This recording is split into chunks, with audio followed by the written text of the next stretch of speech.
જામનગરમાં છેલ્લા 2 વર્ષમાં આ વર્ષે મેઘો મન મૂકીને વરસ્યો છે। જામનગરના મોટાભાગના નાના વિસ્તારોમાં પાણી ભરાયા છે।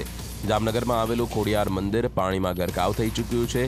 જામનગર જિલ્લામાં વહેલી સવારથી વરસી રહેલા વરસાદને પગલે લાલપુર, ધ્રોલ, જોડિયા, કાલાવાડમાં ખૂબ જ વરસાદ પડી ગયો, જેને કારણે અમુક ગામોમાં પૂરની સ્થિતિ ઊભી થઈ।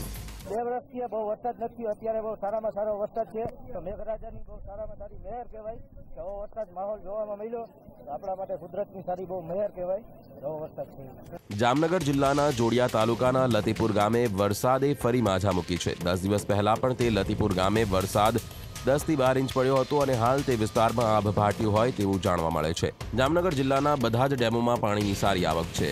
જંગનારના ઊંડ 1, ઊંડ 2, કંકાવટી ડેમમાં દરવાજા ખોલવામાં આવ્યા છે, જેના લીધે નીચાણવાળા 15 જેટલા ગામોને એલર્ટ કરાયા છે।